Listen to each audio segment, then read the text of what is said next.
Rwanda slams the door on ECCAS, diplomatically humiliated by DRC, Tshisekedi and Kayikwamba. This rupture is not a mere regional incident. It is the direct consequence of a winning strategy led by Felix Tshisekedi and his elite diplomatic arm, Therese Kayikwamba Wagner. In this explosive analysis, we reveal why Kagame's retreat is a historic victory for the DRC, how Kinshasa is regaining control of the continental narrative, and why the time has come to purge traitors, strengthen the FARDC, and impose Congolese sovereignty through force and strategy. The announcement hit like a thunderbolt. Rwanda is withdrawing from the Economic Community of Central African States, ECCAS. Officially, Kagame accuses the DRC of instrumentalising the regional organisation. In reality, this decision is an admission of failure, a forced strategic retreat driven by the relentless rise of Congolese diplomacy. This rupture illustrates the ongoing upheaval in African geopolitics, a paradigm shift initiated and driven by the Tshisekedi-Kayikwamba-Wagner duo.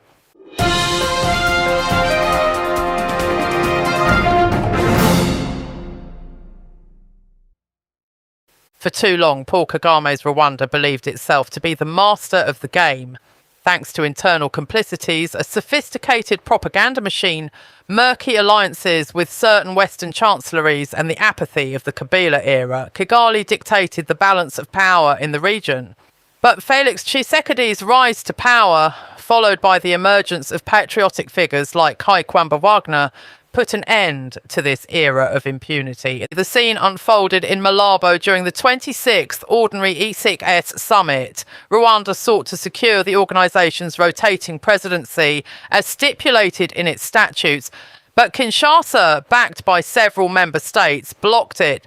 The message was clear. A country that finances, arms and directs a rebellion against another member state cannot claim any regional legitimacy.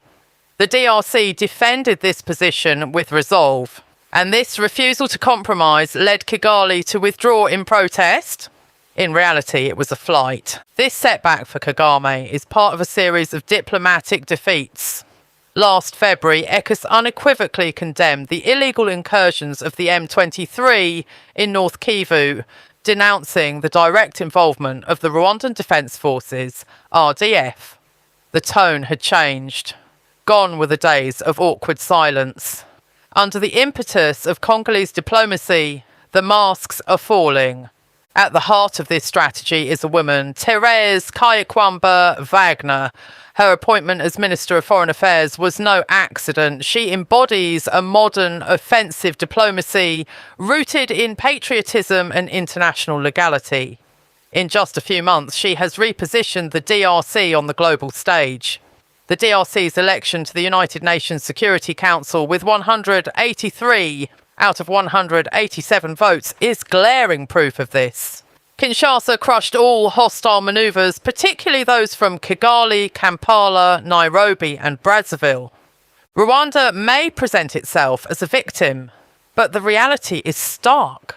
It has become a significant factor of regional instability. Its neo-colonial strategy relies on exploiting Congolese resources through armed groups such as the M23. But this strategy is now being thwarted, and this is the strength of Tshisekedi's vision, combining diplomatic pressure with military reinforcement. The fight is not only diplomatic, it is above all a military endeavour. In the east, the FARDC and Wazalendo fighters are bravely resisting a seasoned and well-equipped Rwandan army. Despite challenges and internal betrayals orchestrated by officers still tied to Kabbalist networks, the line holds. This is precisely why Kagame is panicking. He knows that if the diplomatic and military fronts converge, his empire of lies will collapse. Congolese diplomacy no longer merely denounces, it acts. It builds solid alliances, such as with SADC countries. The upcoming joint SADC-EAC summit in Dar es Salaam is a significant milestone. It will consolidate a regional front against Rwandan aggression. This is not just about protecting Congo, it is about defending the fundamental principles of international law and the territorial integrity of African states. Therese Kayikwamba Wagner plays a central role in this reconfiguration. Her style contrasts sharply with her predecessors. She is not about appearances, she is about action. She rejects half measures and compromise. She embodies a new era where the DRC ceases to be Central Africa's weak link and becomes its strategic pivot. Faced with this rise, Kagame can only retreat. His withdrawal from ECCAS is not an act of sovereignty, it is an admission of weakness. He knows that this organisation, now aligned with justice, is no longer a tool at his disposal. He knows his presidency would have been contested, discredited and paralysed, so he chooses to flee rather than face his marginalisation. This withdrawal also sends a message to his allies. Kagame no longer controls the tempo, he is on the defensive. This affects his carefully crafted image. His aura as a moderniser crumbles. His status as the region's strongman wavers. And Joseph Kabila, his former ally, can no longer help him. Kabila himself is discredited, monitored, and increasingly isolated. The DRC's diplomatic victory at the UN, combined with Rwanda's humiliation at ECCAS, marks a historic reversal. Tshisekedi shows that resolve pays off, that diplomatic independence is possible, and that Africa can resolve its conflicts without submitting to external powers. But this moment must not be squandered. It demands vigilance, a complete reform of the FARDC to eliminate traitors and infiltrators, and the neutralisation of M23 allies within the state apparatus. It requires strong national unity, a responsible press and a mobilised civil society. The Wazalendo, often criticised by those ignorant of the ground reality, must be fully integrated into the defence strategy. They are the country's eyes and ears in the most sensitive areas, the first to alert, act and sacrifice. They must be protected, trained and supported. They are the vanguard of a popular patriotism that Kagame can never buy. The victory over Kagame will first be an internal one, a triumph against corruption, cowardice and cynicism. It will come through awakening consciences, defending living heroes like Kayikwamba, and uniting around sacred national integrity. Kigali can slam the door on every organisation it wants. It will not change the course of history. And history is being written on Congo's side, a proud, sovereign Congo that dialogues but prepares for war, that extends a hand while keeping the other on the trigger. A Congo that has finally come to understand that peace is built on strength, intelligence and loyalty. If Therese Kayikwamba Wagner is applauded today, it is because she has grasped this truth. She embodies a DRC that refuses to bend, a DRC that knows that justice is defended with facts and courage, a DRC unafraid of the future because it is writing it with a pen and, if necessary, a bayonet. This diplomatic turning point, marked by Rwanda's spectacular withdrawal from ECCAS, is the result of the DRC's strategic repositioning under Felix Tshisekedi's presidency. Far from anecdotal, this event reveals a shift in regional balances and marks the end of an era where Paul Kagame imposed his will without significant resistance within regional institutions. For 2 decades, Rwanda leveraged its alliances, soft power, and the void left by the absence of structured Congolese diplomacy. Under Joseph Kabila, the DRC adopted a passive stance, ceding ground to Kigali's ambitions and other regional actors. Plagued by corruption and compromises, the Congolese state settled for superficial diplomacy, often bowing to the dictates of foreign powers or aggressive neighbours. That era is over. Tshisekedi's arrival has changed the game. Unlike his predecessor, he has boldly asserted national sovereignty in all spheres: military, economic and diplomatic. Therese Kayikwamba Wagner's rise within the state apparatus is concrete proof. She has not merely occupied a position, she has redefined Congolese diplomacy as a lever of power and national emancipation.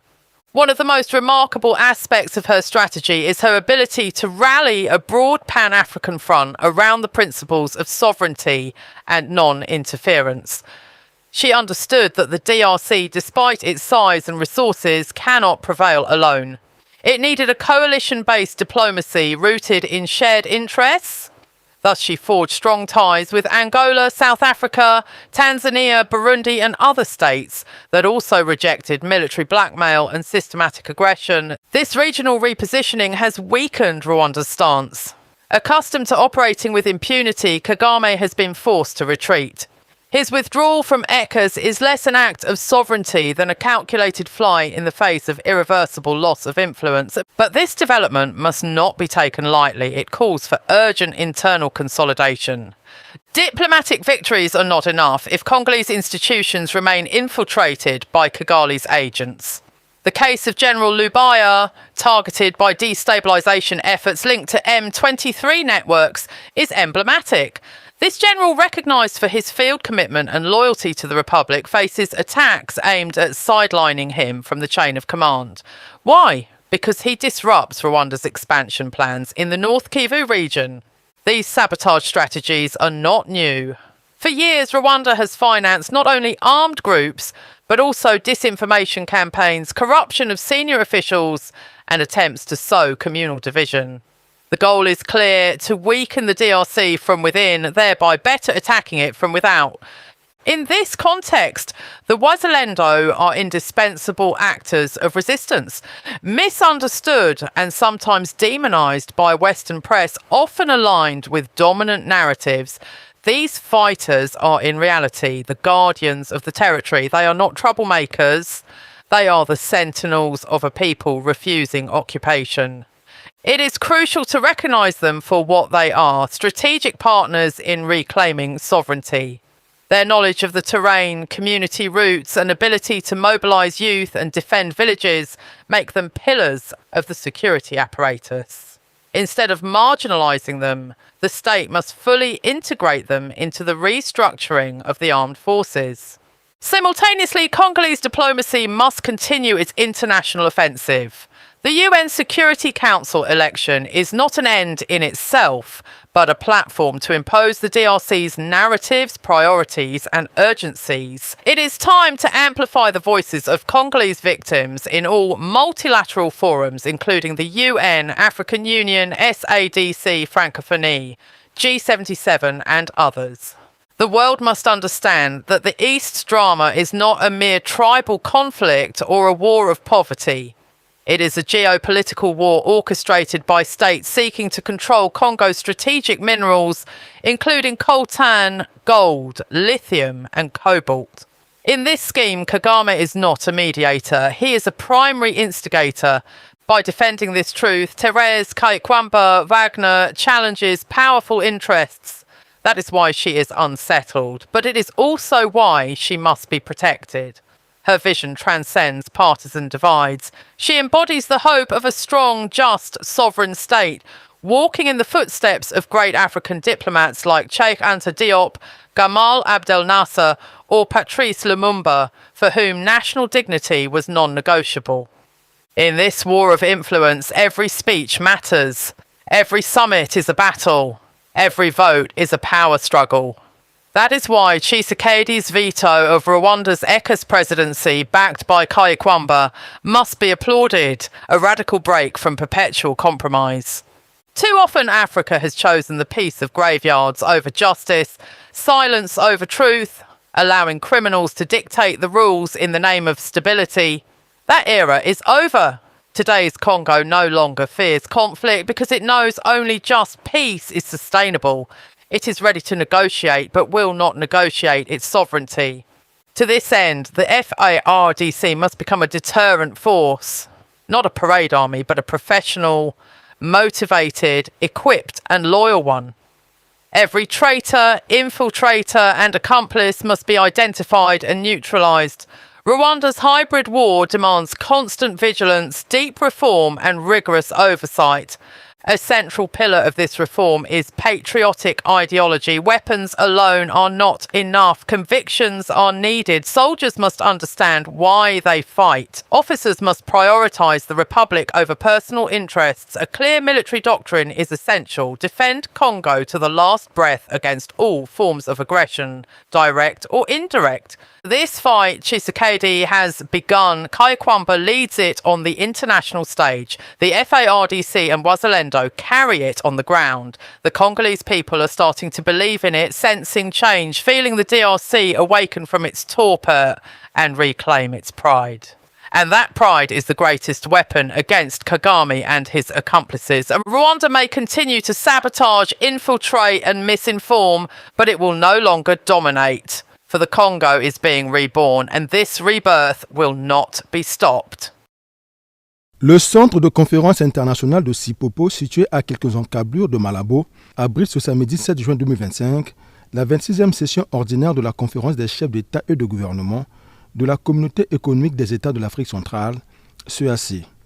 Répondant à l'appel du devoir, 6 chefs d'État ont effectué le déplacement de la Guinée équatoriale, au nombre desquels le Congolais Denis Sassou Nguesso. Le président de la République, très attaché au panafricanisme, a toujours donné une place de choix à l'intégration régionale et sous-régionale dans son agenda international. Consolider les acquis de la réforme de la CEAC pour accélérer l'intégration régionale et la construction d'une communauté de destin en Afrique centrale, c'est le thème de ces assises. Un thème révélateur des aspirations profondes des 11 pays qui constituent cette communauté économique. La cérémonie d'ouverture a été ponctuée par 4 allocutions, parmi lesquelles celle du président de la commission de la CEAC, Gilberto da Piedade Verissimo, qui a présenté les acquis et les défis de son mandat amorcé en septembre 2020.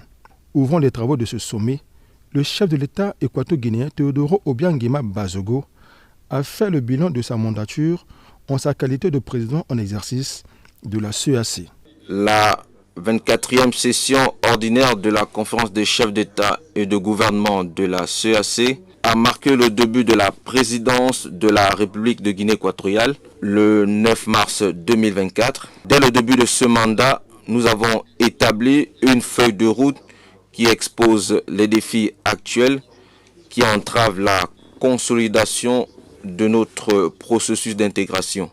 L'un de ces défis est la réforme institutionnelle de la communauté pour laquelle nous avons déjà mis en place des protocoles d'action et certains textes juridiques et règlements encore en attente. Au cours de la 25e session, la conférence a félicité la Commission pour les avancées dans ces réformes où elle a chargé la Commission d'accélérer la création de tous les organes et tous les textes nécessaires à la mise en œuvre du traité révisé, conformément à la décision adoptée par les chefs d'État et de gouvernement lors de la 17e session ordinaire du 30 juillet 2020. Soulignant que malgré la conjoncture économique difficile que connaît bon nombre d'États de la CEAC et les crises qui sévissent dans certaines zones de la sous-région Afrique centrale, l'institution sous-régionale est résolument tournée vers un changement structurel approfondi.